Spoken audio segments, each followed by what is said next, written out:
Okay. Awesome. All righty, here we go.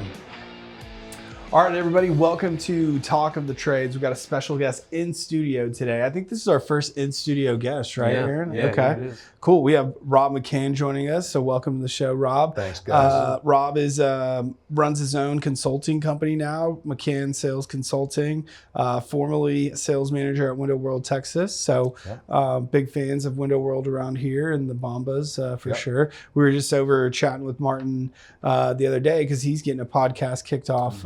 That's what I hear. Yeah. That So could be dangerous. Yeah, Competition for you. Watch out. Yeah. So, Oh, we love it. But more importantly, I just found this out about you. You got your first hole in one not I too did long on ago. Halloween, so it might have been Wow. a prank. I don't know, but Okay, that's awesome. So, did you take the ball? Did you frame it up? Did you? I didn't. It's in my No? golf bag. You know? Really? Yeah, I Oh. should have. Maybe I'll do that. Yeah, I'll clean you gotta, it first. You got to date it. You got to Yeah. sign it, man. Yeah. So Yeah, that's I awesome. got a video of me dancing around, acting foolish. Okay. So it's Awesome. pretty cool. That's great. Yeah, I've been playing golf seriously for the past 5 years, and I don't think I've even sniffed the hole on a par three. It So took me 46 years. So Yeah, I started okay. playing when I was 15. yeah. So Aaron, you got any hole in ones? No. I played putt once. Okay. I That only doesn't got count. close. That doesn't count. Yeah. Top stroke or pop stroke or whatever the Tiger Woods plays. Oh yeah. I felt like on our golf trip I had a lot that were right there at the par three. I felt like I was hitting some darts, and then I four putted them. But Nice. I need to start hitting it in from the tee. Yeah, for sure. Yeah, I think the closest I ever got is one time at Brackenridge. I hit one on a par three, landed on the green. I walk up, and it was on a pin placement from like a week ago or whatever. You could still see the outline, Yeah. and so I was like, "Damn, just a week or two too yeah, late." just a little too late. Yeah, it's the closest I've gotten. That's funny. So, well, thanks for joining us today, Rob. We want to just kind of kick off and, talk a little bit about your kind of origin story, how you kind of got in the business, any kind of early learning curves and things that you maybe learned along the way. Man, that's a loaded question. Yeah. A lot of history, right? So my history wasn't really sales. So my dad was a cop. Okay. So I wanted to be a cop or an FBI agent, right? So Yeah. went to Florida State, graduated with a degree in criminology. Oh, very So I was good. a probation parole officer and a correctional officer, and I worked for the Powder County Sheriff's Department in Amarillo. I thought I wanted to be a federal law enforcement officer. Yeah. And did that for about 5 years, made a Okay. good living, and started having kids. And then Yeah. realized making $19,000 a year was not the best career choice, probably. Right. So anyway, got into it's kind of a second phase of my career, which is retail. Okay. So I got into management with some big stores like Target, Office Depot, Yeah. things like that. Did about 10 years with that. And I realized at that point, you're working holidays, weekends, all the hours, Yeah. and just not conductive for a good family environment. So got my first taste in sales, selling advertising for primetime newspapers. Okay. You know who that is? Your guys are young. Where at? They're toured by like Nacogdoches Road. Really? All the little daily newspapers that they used to Gotcha. have, right? Yeah. And they printed all the papers right there, and I sold advertising for them. That's how I got into sales, like in the early, by 2000. Yeah. Wow. 99, 2000. So then I realized, wow, money's pretty good here. I like sales. And it was really, it's interesting how both careers really kind of overlapped. Yeah. Helped each other out a little bit, right? Because in law enforcement, you learn a lot about human behavior. Yeah, and yeah. How to read people. Yeah. And it's kind of interesting how it transitioned into sales. Right. Kind of a weird thing, you know? Yeah. My minor was in coaching, so that was Okay. good too. So Yeah. I like to coach people. So did that for a while and got into sales and never looked back. So I've been in sales now for 25 years, and I've done all kinds of sales. So I've done a call center, business to business, business consumer, you name it, I've done it. So I love it, and that's Yeah. kind of my niche is sales training. Yeah. So early on in the early 2000s, I got on with Wells Fargo. It used to be World Savings. They got bought by Wachovia, and Wachovia got bought by Wells Fargo. Yep. That was the mortgage industry. So I was selling basically mortgages, refis over the phone. Yeah. That's tough. It's like getting a Yeah. haircut over Yeah. the phone. Yeah, So yeah. that really honed my listening skills. Yeah. So I started on the phones there, and then became a district manager, became a regional manager with Wells Fargo. We were the first call center within Wells Fargo company to actually do $1 billion in refinances. Wow. But we all know what happened in 2008. Yeah. Yeah. Every day we'd go to the building and our card, the key card, got a green light. Yay, we're working today. One day it turned red. Oh. Wow. Yeah. So anyway, that 2008, we all got laid off and Okay. started my second career in sales, which was insurance. So I was an independent insurance agent, sold a lot of supplemental insurance, Aflac, that kind of stuff. And Yeah. won some awards, did really well, opened up a bunch of accounts and really honed my sales skills there as well. Yeah. And in 2016, became a sales manager with Martin Bamba at Window World San Antonio. Okay. Didn't know anything about Windows, nothing. Yeah. I was like, Martin, I don't know anything. Were you sure you want me? He goes, I know you can build sales teams and you're good at sales. Come on. Nice. So, yeah, I got on with him in the first probably 3 months, 90 days. Yeah. I just learned the product. I knew nothing about product, Okay. which was good for my own knowledge, right? But that's not what made me successful. What made me successful was we built a great sales team. Nice. We went from doing, $5 million to over $20 million. That's awesome. So How do you in 6 years. I guess, be successful in doing like sales over the phone versus face-to-face sales? Because when we work with different service companies, some of them had inside sales teams, right? And they're they don't get the luxury of seeing somebody face-to-face, getting some of those social cues. Seems like you have a lot of experience there, and then you've also had experience like face-to-face. So for other salespeople like listening, what are some of the nuances there and like some tips to be successful in both areas? Well, like you mentioned, listening. So there's active listening versus passive listening. This is one of the courses I teach in my company now. Yeah. Because even face to face, you've got to ask the right questions and you've got to listen to responses. Based on the responses, that allows you to dig deeper and ask better questions. You're just digging deeper and deeper. But over the phone is tough, especially in that environment. Yeah. Because here's how the phone call started. Hi, you guys suck. I'm leaving. And so you had to turn that whole thing around. Right. And then a lot of times, you have a 60, 70% close ratio. You've done a heck of a thing when you're turning that customer around. Yeah. So first thing you got to do is empathize, totally get on their level, right? And say, I understand if I'm hearing you correctly, why is it that you're wanting to leave or get a payoff request, right? And just kind of take off the gas off that fire, right? Right. Get them talking on one-on-one. And then once you calm them down, because we found out was they were sitting there with their broker and they were being coached by their broker what to say. Right. So that was tough. You're up against two people, right? Yeah. Yeah. So you had to kind of like acknowledge that, and ask that question: Is your broker with you, or you trust near you, or you've got recent advice? And a lot of times, the broker would be in the background saying, this is what I need to do, and just listen to my customer. Yeah. So you're up against it, really. So Yeah. you had to really ask a lot of questions, and how is it you came to this decision? What are you going through? You listen to all kinds of things, right? The tone of their voice, the rhythm of their voice, their breathing, if they're angry, if they're being kind of acting like this, right? If they're just defensive, verbally, you can sense that. So it really made you a really good listener. Yeah. So then transitioning to selling windows, was that just a cakewalk for you? Because you're not getting the same kind of tone. It was definitely easier, Yeah. But it's less transactional, more emotional relationship in person, right? Because Gotcha. you're going to people's homes, and we all know that's their castle. That's the center of emotion. So you've got to really take a well-rounded approach, not just transactional. So there's a lot. There's a lot to it. And so, what were some of the things you would do? When you're going to the home, and how would you prep like your sales guys and yourself as you kind of approach that situation? Well, first thing is, you got to establish rapport. And I train these guys and say, listen, when does rapport begin? It begins when the appointment setter talks to the homeowner. Yeah. That's when it really starts. Because if they're setting you up for success, that's wonderful. But if they don't, they can also hurt you. Because if they're kind of rude or short or not being really a relationship builder themselves, So that's the tone. you show up. But the tone's already set. You're already up against it, right? Yeah. So that's kind of when it starts. But physically, I always tell them, you have one chance to make a first impression, right? So when you get to the house, drive around the neighborhood, see what's going on in the neighborhood, right? That's really key. If everybody's got new windows or doors or siding, or what types of homes they have, you can kind of make recommendations, or at least put that in the back of your brain. That's going to come in handy later. But of course, be on time, right? First impressions, knock on the door.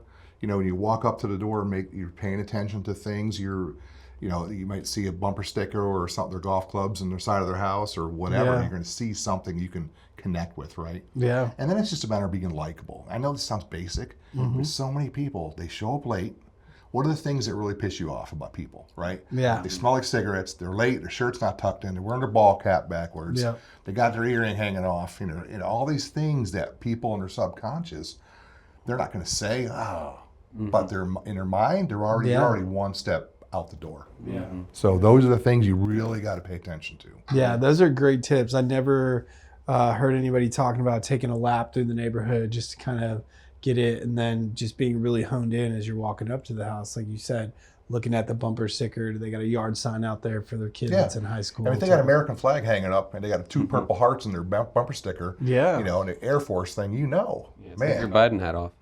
Take the Biden hat off. Yeah. No, I mean, something that I hate, like, look, canvassing is necessary, especially in roofing. I have the best out in my home. My wife loves it because I hate when canvassers come to the house. But it's always, hey, I've got actually do marketing for Window World, so I'm not interested in windows, and or I do it for pest control, whatever. Yeah. I hate the. Yeah, well, I was talking to Josie and Sue down the road, and we just did their windows, and they told me I should come over here.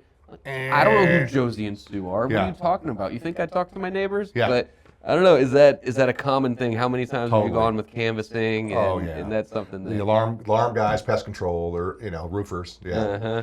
I just had my roof replaced 3 weeks ago, and I've had several people. We had a hailstorm back like in July or June.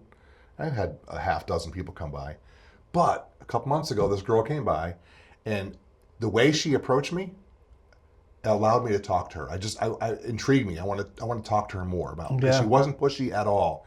She's like, she made a comment. She didn't tell me who she was. She's like, your roof has a little damage on the side of it. I don't know if you knew that or not. I was like, really?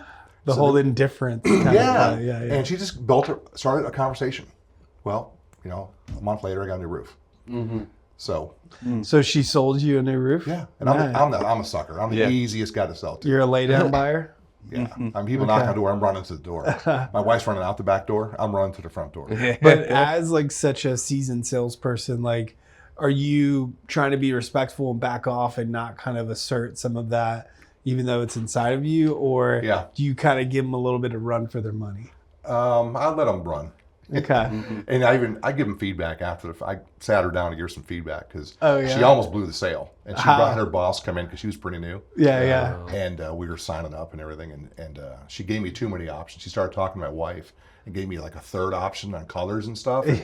So we were all ready to sign, and we almost said, "Well, wait a minute, let's look at something else." So anyway, what do they say? Always be closing. So once you have it in. I did a internship way back in the day, and they taught us some different, sales tactics. The one you brought up, Aaron, is that they would teach us the Jones effect.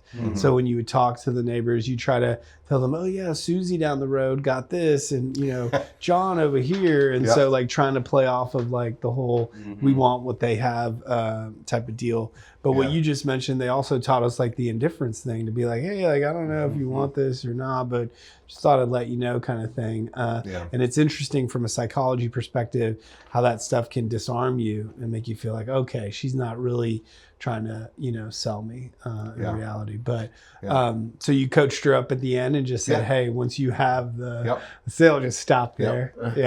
Kind of like stop when you're ahead. And her boss is just smiling. He knew too. Oh, okay. Very good. Well, that's awesome, man. I think a seasoned or is somebody that the likability factor that you talk about, I think that matters across the board, right? Because whether you're using the indifference or the Jones effect, if you will, or hey, I'm the alpha seller in the room, which I get Instagram reels all the time that I hate. I need to delete the app. But it's Andy Elliott, the Andy Elliott stuff. Like, but I think whatever tactics, it's more about like. Some people have it, like the aura, the salesmanship, if you will, and it can come off as BS sometimes, but when it's authentic, that's really where I get sold. And so I think talking about maybe the two different types of buyers, right? You've got the emotional and the logical buyers. Like, how quickly can you pick somebody up like that whenever you're going into the home? Is that something you're constantly looking and that for? just comes with gray hair and experience. You can tell right away especially if it's a couple, who's the emotional, or if they're both the same. If they're standoffish, but you got to identify that right away. But It's so much more of a psychological game now than it was. Back in the day, it was like, here's my product, here's why we're better, and if they say this, you say this. If they say this, you say this, right? And it's just you slam them into a corner and you almost trap them, and And now people are so much more wise, this thing called the internet, man, and they're about 70. We know they're about 70% already sold by the time you get there. So it's just a matter of you not making them mad or connecting with them in the right way, right, and being genuine with them. Because if you're fake with them, man, if the minute you do that, you cross that line, you're done. I think I'm going to think about it. Send me the quote. I'm going to get some of the quotes. So you got to be sincere and genuine. But that takes work. It takes work identifying that, right? Yeah, it does. And it almost feels, and I think on the other side where the consumer has more information than ever before, I do think that our contractors and our comfort advisors and salesmen have more info on the customer than ever before. So you can pull household income, you can pull, marital status, you can pull a lot of demographic data, but also you get a recorded call from the call center. You start to pick up on some things there. Have you utilized or learned about like Rilla and some of these other tools out there to help? For sure, yeah. I know Window World, a lot of Window Worlds are using Rilla right now, and they're having some pretty good success with it, for sure. But, in the biggest communication study ever done, 55% of communication is nonverbal. So you're only hearing the verbals. You're not seeing the reason why they said what they said, or when they said it, what were they doing physically. Because body language, which I teach a little bit of that as well, kinesics, it's huge, right? Because if they're not synchronizing what they're saying, right, is not matching up to what their body language is doing, what the default always goes to is what the body language is saying. Gotcha.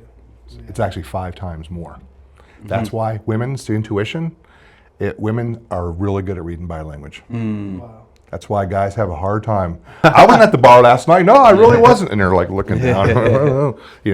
They pick right up on that and they know. Yeah. Wow, So, that's interesting. yeah. So, as you've built out, sales teams, across your career, what are some of the, keys to look at when you're, building, those teams, and what are some of the processes, that you've seen really kind of move the needle in terms of just revenue and success? Yeah, good question. Because a bad hire is going to cost you, really. It not only in just their lack of production, but it's a contaminant amongst the team, right?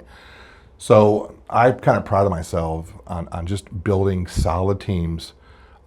Interestingly, all different personalities. You've got the bubbly, type A personality. You got the guy who's like a librarian almost, right? Yeah. I hired one of the guys I hired and trained was a installer, and he had the personality of this paper. I mean, he goes, I hate salespeople. That was his personality. Yeah. He became one of the best guys I ever had. Yeah. Because he was such a genuine person. He knew how to connect with people. Yeah. But hiring, there is a process, right? So I look for everybody. I don't discard somebody just because they're quiet or loud or whatever, right? Yeah. Because they could be, if they have the ability to connect with people and they love what they're doing and they're passionate and they're coachable and trainable and going to be a team player, I'll work with that person. I'll make them successful. Yeah. And that's the key, right? Because we can be great in sales, but we can't go out and sell $20 million in sales, right? We got to do it through a team. Yeah. So that's when I talk to these owners is like, who's hiring? How are they training? Are you doing a personality profile? Yeah. Are they doing before we hire them? Hey, let's go do a ride along with somebody. See if you would like this job. You can do it. I've had people come back from the ride along and say, I can't do it. Not for me. Right. So do that. Yeah. Do interviews. Do ask them a lot of questions. Yeah. Have somebody else interview them, get a different perspective, not just for you. Yeah. See what they think, get their thoughts, and then it's just a matter of giving them tools when you do hire them and train them. Yeah. Worst thing you do is hire somebody and not really train them, and then they could be the best person ever, but if you're not investing in that person, right, they're going to say, it's not for me. You might lose them. Yeah. How did you make those tough decisions? Because we've always talked about like water where the grass is green, and there's studies about in leadership you tend to like focus on the low performers and put all your energy there, and then meanwhile your high performers are suffering because they're no longer getting like the attention and training. And so how would you approach those situations and ultimately have to make the tough decision to say, okay, this person is not working out? Yeah. Typically, you'll know pretty soon. Within 90 days, you're going to know if somebody's really going to make it or not. Yeah. You know, but you're not going to know that if you don't give them the correct time and energy into their training. But you made a great point, because so many times the top performers, you know, they get kind of left behind. Yeah. And I always made sure I was challenging my top guys as well. Yeah. Because you don't want them to kind of say, you know, this is not very motivating and I'm not getting feedback and that kind of thing. But I think overall, you just got to have a daily, you got to be there daily, right? It's like Coach Popovich always used to say, pound that rock daily. Yeah. You got to show up daily and be on your game and pay attention, right? Do check up for the neck ups of these people at least once a month. Yeah. Don't just do it once a year, and get a fine tune where they're at. Yeah. You know, and then communicate effectively. So we always had group texts, group emails. Something's going on, we share stories right away, and we get advice. You know, what's working for you, what's not, and that kind of thing. Gotcha. So communication is, I think, huge. Okay. I think in sales, and correct me if I'm wrong, like there's the luxury of seeing the numbers like black and white. You're either hitting your, you know, metrics or your quotas or you're not. You know, so I'm sure that was part of it. But, you know, what else would you look at that was like not the tangible part, right? Because, you know, you could have somebody who's hitting their metrics, but they're just still not, you know, a great, you know, part of the team. What are some of those things you would look at as well? Well, the KPIs, right? We always measure those. Like you said, black and white. They're either you're hitting them or you're not, right? Right. But if you're not hitting them, there's usually a reason. Sometimes there's a lot of reason, right? And that's when you got to know your people. Like if I ask a sales manager, and I go and talk to an owner right now, and I talk to their sales manager, tell me about your top guy. He should be able to tell me what motivates him, how long he's been there, his successes, his failures, when he's not doing well, why. Yeah. And tell me about your low performing guy. And so a lot of times they can't. Yeah.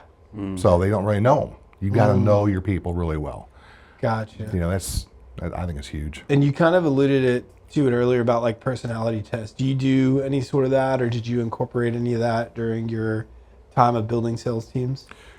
We did, not so much at Window World, but prior companies we did. Did y'all do like DISC or? Yeah, we've done the DISC. Okay. And, that's the old. Because we do culture index here. Okay. And it really helps inform us on kind of baseline, you know, personality traits and that sort of stuff. But you know, one thing that I used to struggle with is, you know, I tend to gravitate towards a certain personality in somebody, but as you mentioned, like you would have people that are bubbly, and then you'd have like the librarian type. And it took me a while to figure out like people emote differently, right? Just because you're quiet doesn't mean you're motivated and you can be a killer. That's you right. know? And just because you're bubbly and, you know, outgoing doesn't mean you're competent and, you know. Great point. And so, you know, as we're building leaders within the organization, you know, that's one thing I'm trying to remind them of is like, hey, everybody's different. You're not going to have the same type of person on your team every single time. And that's like the challenge in leadership. So what got you to that point to really be able to like understand, okay, I have to be really objective when I'm evaluating, especially salespeople, because I think there's maybe a perception of like, oh, to be a salesperson, you got to be super talkative and bubbly and kind of have a BS angle to you. Yeah. Well, I think that's the old Glengarry, you know, that's the old school ABC, always be closing, loud, obnoxious, you know, that's the old school. But like I said, today's customer is different, right? And COVID really changed a lot of that. So with all the research they're doing now and all they're looking at reviews and talking to people and doing research and reading books. So it's almost a down thing when you have somebody come in and just wants to be the bubbly, talkative, type A, you know, never shut up. I've seen that backfire so many times. God gave you two of these and one of these for a reason. Man, they will not shut up. Aaron does not respond well to those types of sales guys. Yeah. I learned. I know it's true, and you're reflective of a lot of people out there. Yeah. It's like, oh my God, in your mind, your subconscious, you're already thinking, nope. Yeah.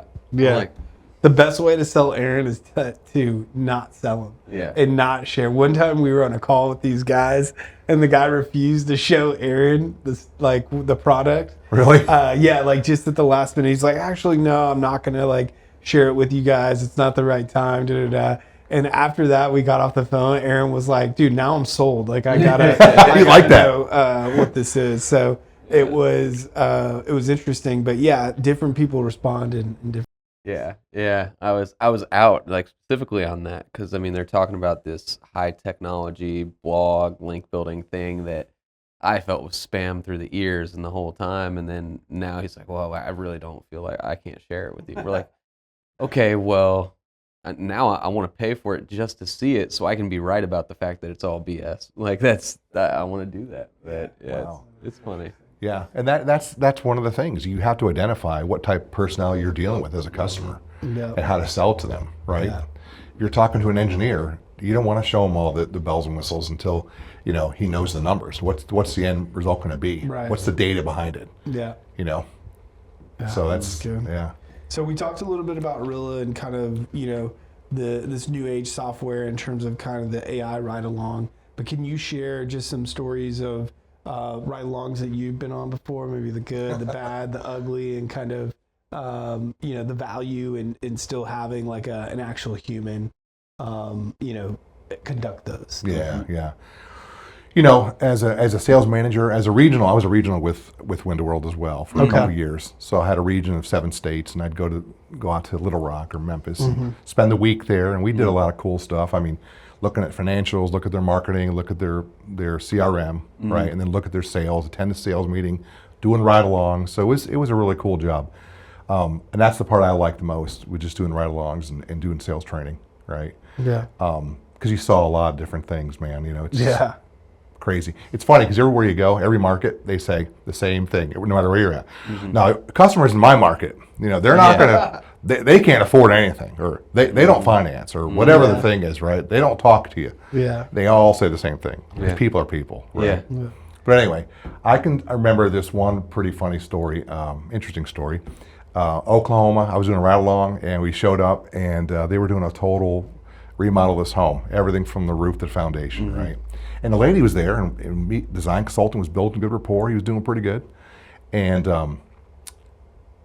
got time to do the demo of the window, and did demo. She was really excited. Right then, her husband pulls up out of he wasn't there, right? So it's a one-legger. Those are always tough. Yeah. So, but I always tell people, I don't care if it's one-legger, you still go for it 100%, right? Yeah. Show them everything and do your deal.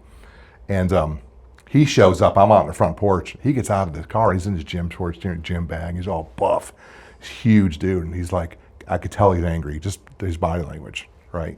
So he walks up and he's like, Jill, what are these guys doing here? And she's like, oh, they're from Window World. And he goes, Windows? We just spent $40,000 on this and that and this. We're not. He goes, guys, I'm sorry. You can pack your stuff up, hit the road. You're gone.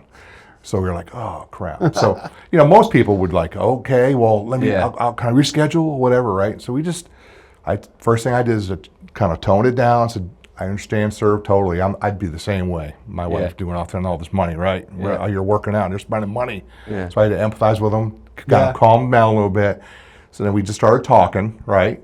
And we walked around. I know you're not going to buy anything today, 100% for sure. But let me just show you real quick what we were talking about, so that way you'll know in the future, right? Yeah. So we walked around, showing the windows. He got him interested. He's like, oh, that's pretty nice.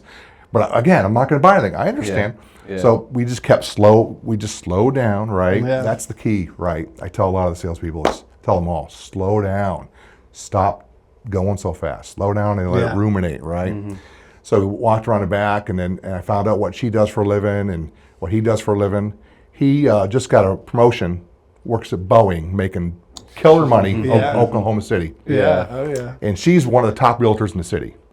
Okay. So they're making, I knew that, right? They're making, they can afford this, no problem. They're qualified. Yeah, they're qualified. So anyway, I just got him kind of calmed down, and then I kind of showed him what she was really excited about. And then she jumped in and said, I got to have this and this bay window over here and this door and whatever. And so now it's one thing it'd be against us. Yeah. Now he's not going to go against her, right? So now I made it about them. And I said, well, let me ask you, is she a pretty good salesperson, real estate? Oh, she's the best in the city, right? She could probably pay for this in 1 month's sales. Do you know? I know you're not going to buy anything, but I kept saying it. Let me just show you the numbers in case you want to buy. So we did financing, right? Because they just spent all their money. They had no cash. They're cash poor. Yeah. So I showed them the financing options at like a long-term financing option at 1.99% or whatever it was, their payment factor. And he was like, "That's all?" Yeah. So I know you're not going to buy anything again, but you'll have that. Let me just show you the window real quick. I'm interested in the product, right? Did a great demo, and then 30 minutes later, we walked out of there with a contract. Nice. So this guy initially wants to beat us up, basically. Yeah. He was all pissed off, and to that level, So that was kind of one story that was interesting. I bet that sales guy now has a story that he tells regularly. He loved it. He was like, "Wow, I thought we were going to get out of here." Just keep talking, slow down, show him the value, establish some kind of connection, right? Yeah. And he was almost high-fiving us when we left. That's awesome. So, yeah. So you slowed it down, Slowed it down, rapport with him. build rapport, connected with him, got his wife involved, right? Got it to be between them and each other, talking about what they could afford, what they couldn't afford. We're just sitting there eating popcorn, watching them talk. Yeah. I think what that really also says that strikes a nerve with me, or chord probably is a better way of saying it. We hear too in the call center, people abandon the lead too quick, or you called, we can't get out there today, and they're about to go, HVAC specifically, they're going to go call somebody else.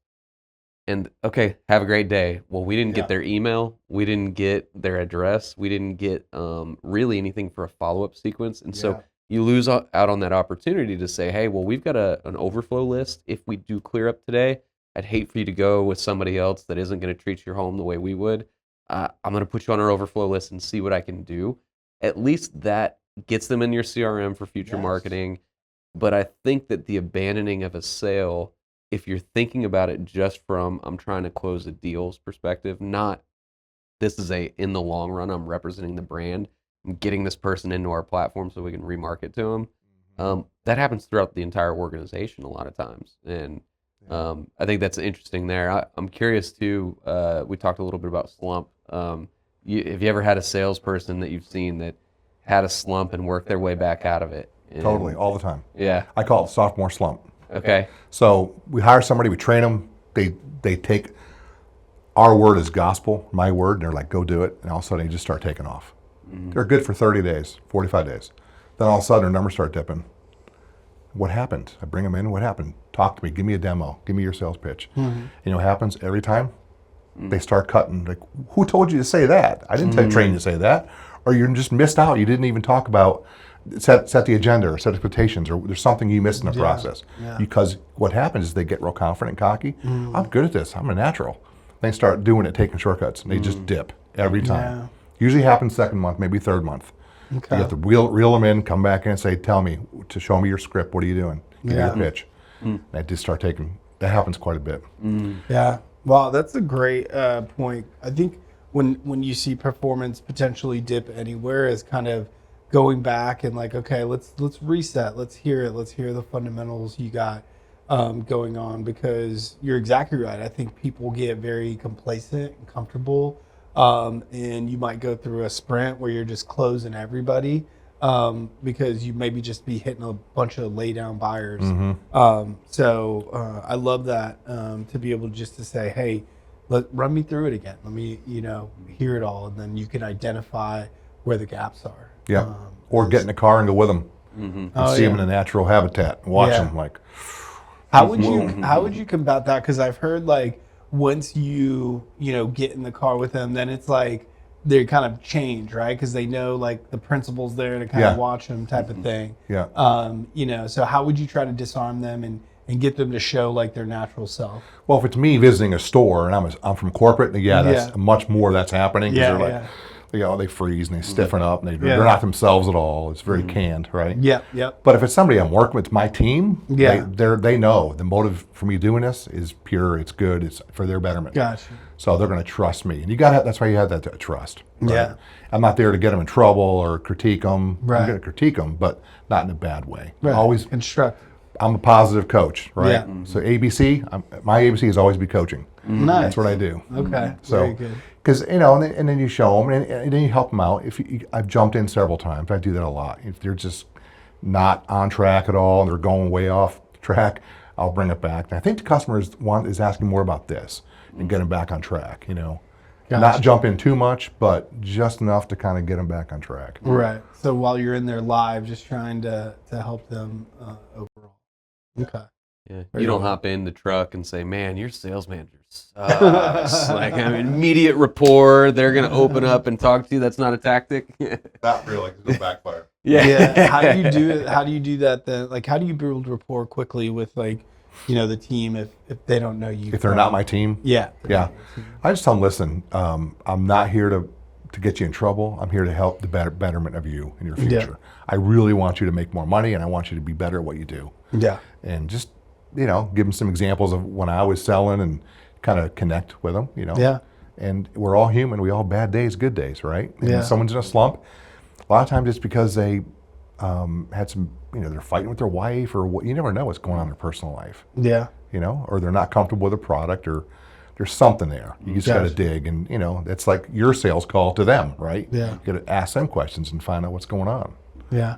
Do you have any stories of where you've gone out and helped somebody and it totally changed the game for them, and they reached out to you and they're like, Rob, thank you so much. I can think of one recent one, probably 8 months ago when it happened. But I was up in where was that? Little Rock, Arkansas, and a young sales guy.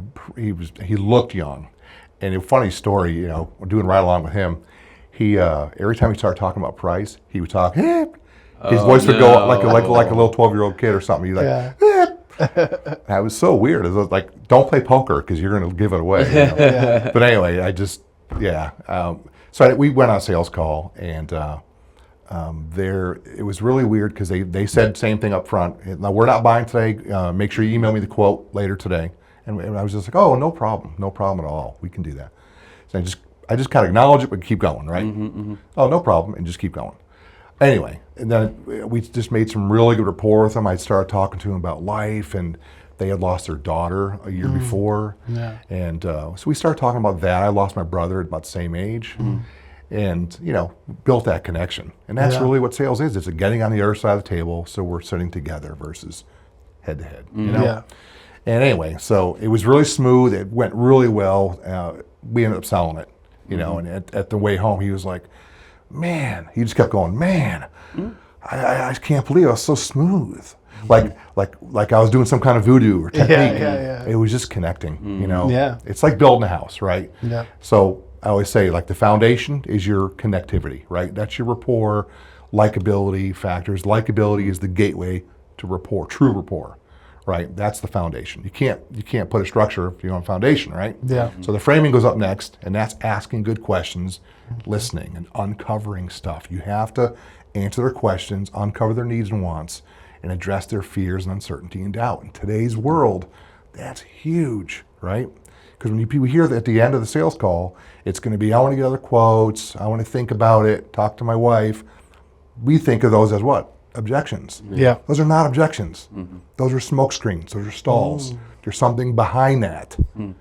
You got to get to that level. And usually in today's environment, in the remodeling business, studies have shown, I've seen it on Qualified Remodeler 550, Good Housekeeping, all these surveys they do, which are great surveys. The number one fear they have is you're going to screw up my house. You're going to have to do it, come out 2 or 3 times. I'm going to have to call you. You're going to break something. So what they do a lot of times is, well, I'm just going to think about it. What they're really telling you is they're going to stay with what they have. They're not going to do anything. And I used to mark that as a sales manager. I with a demo no sale. Yeah. I'd mark that address in my little book, old school, write it down, and I'd go back by that property 6 months later. Guess what? Same old siding, same old doors. They never move forward. So you got to address that. So that's the structure. And then the roof is be a subject matter expert. If you're not a subject matter expert, they're not going to trust you. You got to trust you, right? So that's kind of the visual effect of the foundation, the framing, and then the roof. Yeah. Is that how you teach it? I do visuals right that. Yeah, no, I love And then you have your electric and water coming in the house, right? Which is your trowel closes and tie downs and, that kind of thing. So, and reading body language, all that matters. Yeah. So well, that's awesome. It is a process. You've mentioned it a couple times of being, more likable. What are some things that you try to, share with people so they can be more likable? Yeah. He's asking for me. Yeah. What's it called? It's how to be likable in 90 minutes or less. 90 seconds or less. I'm going to order that. 90 seconds. Yes, 90 seconds or less. Order me 3 copies. Yes. And forgot the guy's name, wrote a great book. I share it. I have it in my PowerPoint. I share with people because it does matter, right? And think of your friends. What do you like about them? And people you not really like so much, what do you don't like about them? It's the same thing in human interaction, right? So if you're not likable, so what are the things that piss you off about people, right? They interrupt you, they talk too much, they lie, they overtalk you, they're not listening to you. You know, you ask a question, they answer the question totally differently than the question called for. You know, so things like that. You know, they're rude. They, you know, when the reverse side of that coin is, what do you like about people, right? So I love it when sales people come to my house and they take off their hat or they offer to put on booties when they're walking your house. Yeah, little things like that matter. they're signaling that they're thoughtful.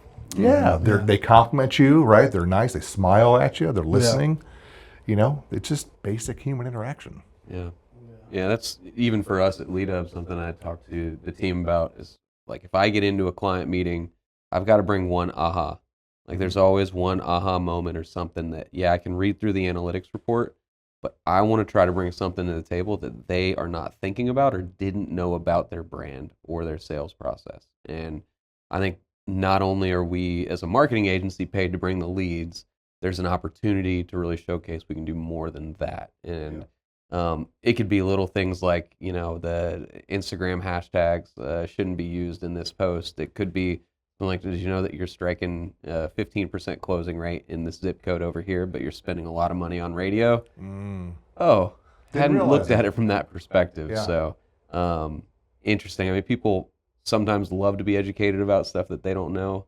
Other people, it can be friction based, and you know they want to know it all. Yeah, that's interesting. Yeah, I mean, even as a sales rep going into a home, I've had my guys just even if they didn't get the sale, they're going to caulk a window or fix a door or do something for the homeowner while they're there. I've changed out light bulbs, whatever. Yeah, you know, just add value. Yeah, makes you more likable. I like this guy. Yeah, because people buy from emotion, right? They'll justify with logic, but they're going to buy based on their emotion, right? Like buy the car. Oh man, that was a cherry car. It goes 130. I love this car. Right? Yeah, makes me look good, right? Driving on the beach, all the chicks looking at me. Then they'll justify to their wife later, right? Oh, look at the gas mileage. It's very safe, you know. So that's how people buy, and it's those little things that you're making deposits in there, right? Right. I like this guy, and the proof is when as a regional with Window World, I'd go at the ride-alongs.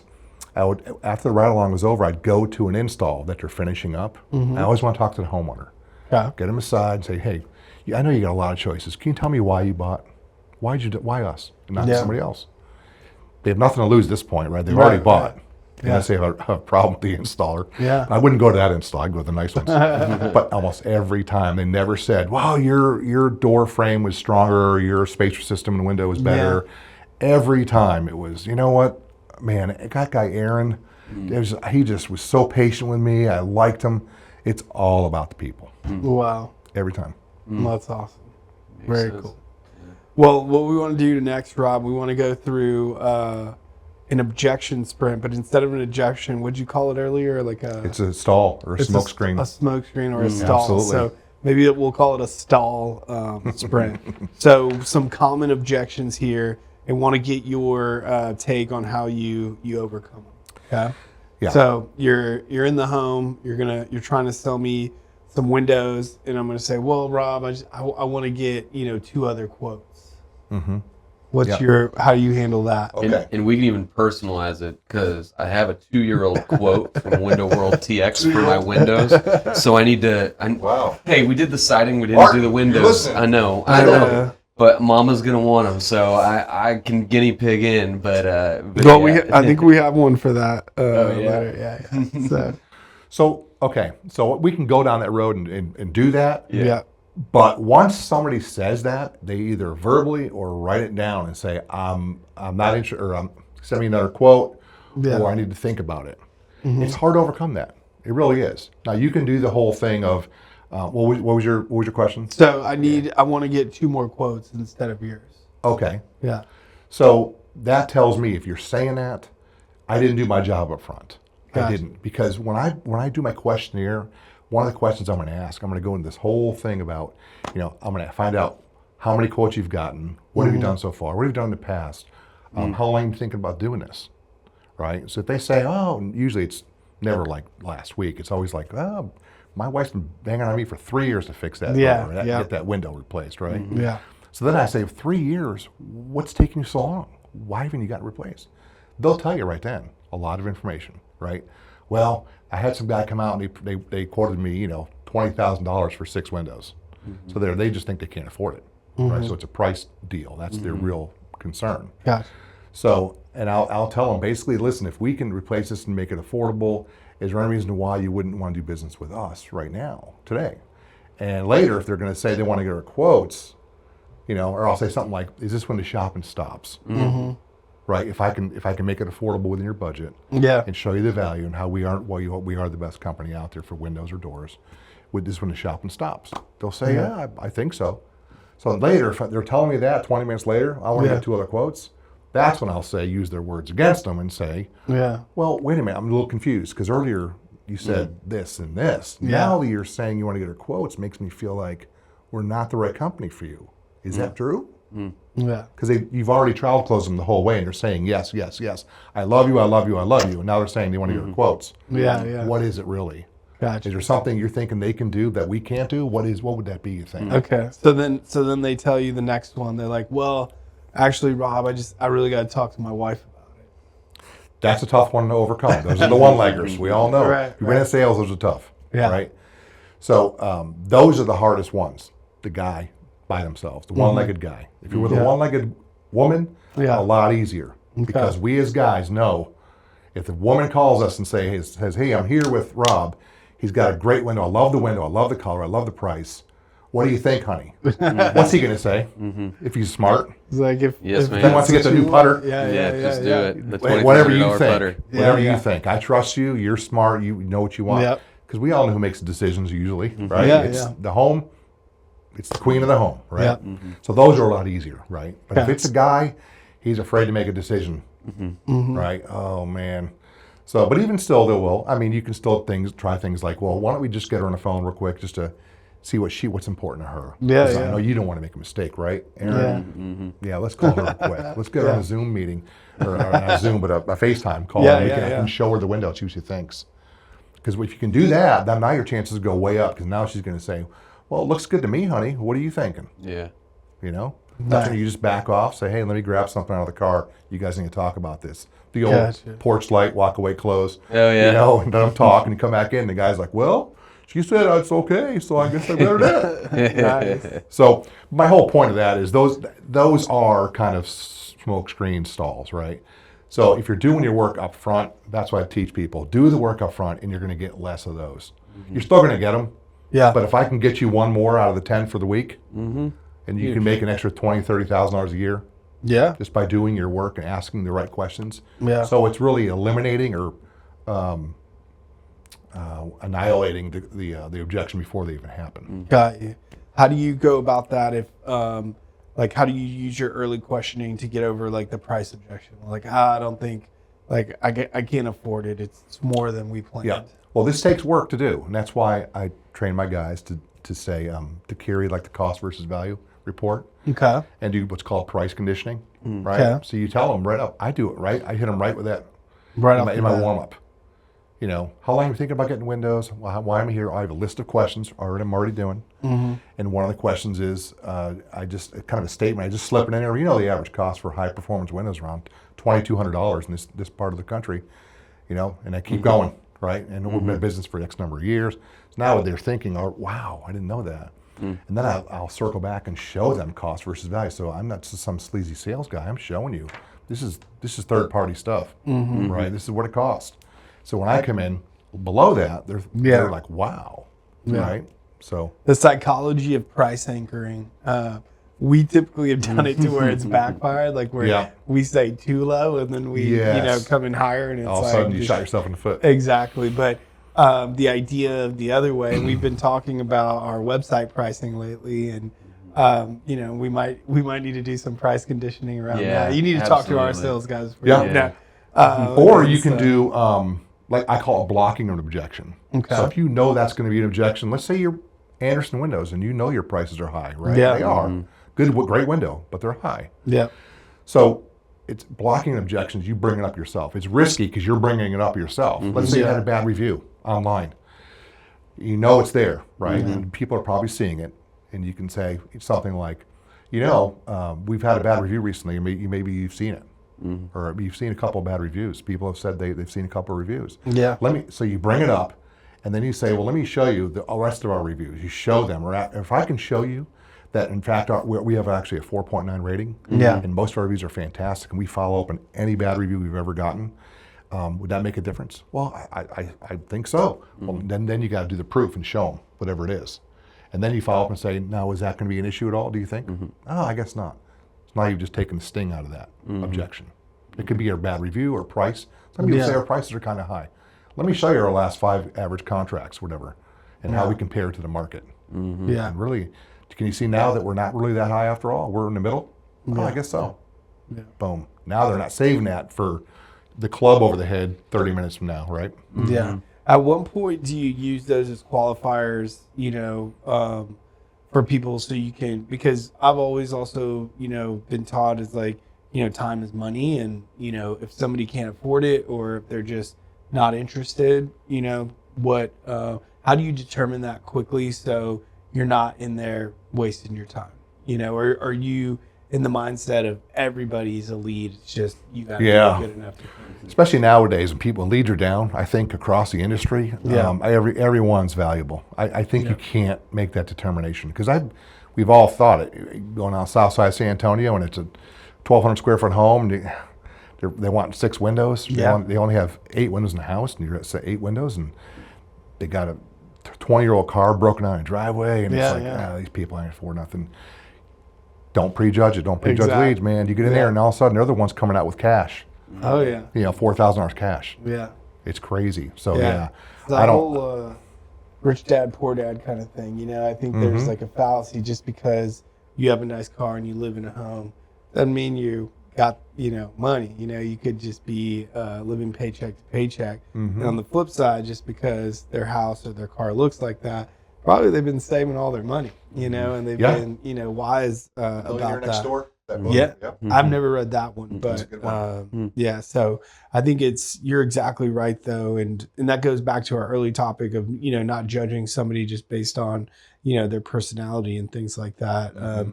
I think it's important. It's hard for us to separate that. So how do you go about like training and teaching people to have that open mindset?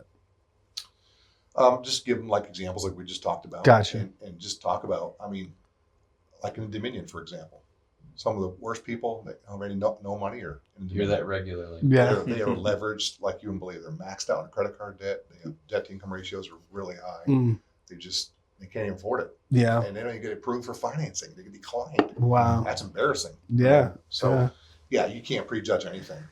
Just like when we hire salespeople, we don't prejudge them. I hire all kinds, and it takes all types, right? Got you. So in terms of, I think you hit it on the head, like leads are becoming harder and harder to come by just because of the nature of the amount of competition, in the market, especially, in exterior remodeling. And I think especially in a space where you don't necessarily need a license, through the state, we call them like, chuck in a truck. You got these guys that come in and can kind of undercut pricing. So, from what you've seen, what do you think some areas are to be more efficient or to potentially like stop any sort of leakage, from a business perspective? From like preventing people or leads to go to them, basically? Making sure that they're like maximizing all the leads, and like how can you be more efficient with less, I guess. Okay. Yeah. Well, this is kind of a be-back business. First time closing percents on a good day is 20-25%. Really? Okay. Yeah. So if you look at all the be-backs, now you're looking at 50%. You incorporate all those second chances. So it's a be-back business. At least it was with Winterwall. I know some companies out there, it's a one-time close, and after that, if you don't get it, they're dead, right? Gotcha. Just leave, go on to the next one. But as I said, I think these days are a little different than they were when leads were abundant during COVID. And there were leads are everywhere, right? We were just shooting fish in a barrel, right? There were laydowns all over the place. But now I think people are taking stock. If they don't buy, You've got to put them on, use your CRM effectively, right? And put them on a callback list, a rehash campaign, or whatever. Because there's a lot of people that just won't make a decision today. They just won't. Yeah. And you can do all the tricks you want to do, but they just really have to think about it or pray about it, whatever. If that's them, Yeah. then the more you respect that decision and then follow up appropriately, like you say you're going to do it, Yeah. a lot of times they'll go with you. You know, Yeah. and never talk bad about other companies. Right. That's the rule, right? And people who do that, they're losing for sure. Yeah. Do you ever recommend referring out like, hey, I hear you need 2 other quotes. Here's what company A, B, and C. Here's typically what they're going to say, but they're who I see the most in this area. Yeah, I mean, if I know my price point, I know Exactly. what they're doing. Yeah. absolutely. Yeah. Call these guys. You don't want to call these guys. Steer them. Yeah. And I tell them they got a good window, which they do, or a good door, or whatever. Siding's Yeah. great. You know, call these guys. Yeah. Get in our quote. He might Yeah. show up high, but he'll show up. Yeah. But you know, that could be a double-edged sword because people are still buying product that's really expensive. Yeah. Remember, you know, we know by surveys, the price is always like number 5 or 6 on the list. Really? What Absolutely. usually ranks above price? It's trustworthiness, Okay. knowing what you're doing, right? Being Yeah. reliable. Yeah. Communication throughout the process is huge. Mhm. They want to be communicated with. Yeah. That's my wife, 100%. Absolutely. You say they're going to be there at a certain time, you got to be Yeah. there at a certain time. Oh right? yeah. And if you set the expectation, you better meet it. You Yeah. know? So there's things like that. It's Okay. just dependability, communication, trustworthiness, professionalism, knowing what you're doing is right for the customer. Prices, and that, of course, the person themselves is number one, right? Yeah. Personality, connectability, and then price is always down there. Hmm. So Interesting. yeah. Yeah, I've gotten better about the mantra of just kind of buy once, cry once, you know, and so I'm not always looking for the cheapest thing, and Mhm. you know, obviously not always looking for the most expensive thing, but you know, I'm willing to, you know, find something to where, like you said, I'm going to trust the company to, you know, deliver on what they said they did. So makes a ton of sense for I sure. just had a doctor visit last week. My doctor, we were talking, and he's really animated. You know, he's from South America, Yeah. and he's like, I don't care if I don't like these people or not. I just want to trust them. I gotta trust them. If I don't trust them, no business. You know, so that's a lot of people feel that way. You know, they have to trust you. Yeah. Yeah, it's interesting. Like I think we're talking the other day with Ryan and some of the other guys here of like when you have a sales call, having a follow-up sequence. And I know a lot of people have a different rhythm of this, but I don't hear our clients often call back to hear how the sales consultant did and grading like an NPS score of great. So how did you feel you trusted Rob while he was out there looking at your home? How did he display our product? You know, I know you guys haven't closed with this yet. We just want to know. We love Rob. He's been with us for 10 years, but we always want to stay on our A game. Any feedback you can give us, that's also a nice move internally to help your sales team, but also externally, the customer's then going to be thinking, okay, they're going to be back. Yeah, and they care enough about me to ask my opinion, right? Yeah. So we used to do that. I used to have callback Fridays. Anybody that didn't sell anything, I'd bring the rep in, and we would call his non-sales from Monday or Tuesday. Hey, Mrs. Smith, this is Rob McCann. I'm the manager here at Window World or whatever. I'm sitting here with XYZ Sales Consulting. Yeah. And I noticed that you didn't make that purchase on Tuesday. Was there any questions you had? Or what could he have done better? He's typically a really great guy, and he does a lot of good business. And I showed the pictures of your house to our install team. They're really excited about it. And is there anything I can help you walk through? Maybe it's a financing deal or what? Talk to me. Just let them start talking. Yeah. And I approach it from a customer service standpoint, right? How did he do? Did he show you the window? Did he talk about the company, the product, all that? Yeah. So yeah, that's pretty effective. Yeah. Nice. That's awesome. Well, Rob, what, you know, as people watch this and, you know, you've shared a ton of great knowledge today, so thank you so much. What does your ideal customer look like for your consultancy? So basically my little tagline is, you know, I work with business owners increasing their top line revenue through proper sales training and coaching. So it could be a small business guy, a medium-sized business guy. Maybe he's got no sales manager, or he's got a great sales manager, just wants to take it to a new level, or he doesn't have any design consultants or sales staff, and I can help train or hire them, help them promote somebody from within, maybe interview with them. Yeah. So it could be a large company too that just wants to, grow their business and have a different perspective. So I kind of do basically 3 buckets, if you will. So I do sales training, Okay. which is designed for a classroom type of training, right? 3 or 4 hour class with that. And then I do sales kind of mentoring with their sales leader, talking about how to identify and train and develop a sales leader, because you need a sales leader if you want to get to the next level. It doesn't happen by accident. Right. And then I do sales coaching. And sales coaching is the part that really moves the needle. Because now you're talking, doing ride-alongs, doing role-playing, one-on-ones, check up from the neck up, talking what their goals are, what their strengths are, what their development needs are, that kind of thing. That's what really moves the needle, because people go to sales training all the time, and what do? They say, oh, that's great. And the old forgetting curve, it's a German psychologist, I forgot his name, it's one of my slides. In the 1890s, he developed a forgetting curve. So he did all this data, and basically 50% of all content is forgotten after 24 hours, 75% after 1 week, and 90% after 1 month. Wow. So people go to sales training, and it's all great. They're all fired up. Yeah, you're all fired up, and they're learning all this stuff, and then it's a temporary spike, right? After 60 days, it's back to normal. So that's kind of what separates me from the rest of the guys. I think it's just real world experience and just the coaching part. Nice. What's the best way for people to get a hold of you or reach out to you? Yeah, my website, so McCannSalesConsulting.com. Okay. There's a link on there, and I get emails attached direct to me. And nice. Or they can reach out by phone. Call me at 210-363-9916.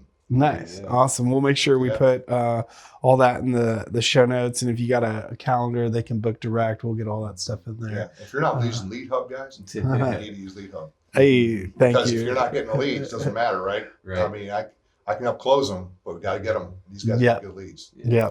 Oh, thank you for that. We appreciate it. Well, 13 years now I've known you guys, or known of you. So and it's been, and like I said, we just met with Martin yesterday and talked about his whole plan for 2026. So exciting, got some big goals and things going on. And Lindsay's been doing an awesome job over there as well. We've gotten to work with her Lindsay more and more. Travis, for sure. Yeah, so definitely sharp. We got some good stuff on the horizon. So excited for that. Well, awesome, Rob. Thank you so much for joining us. I mean, I learned a wealth of knowledge. I'm going to go talk to our sales team right now for sure. But we're going to play some golf soon.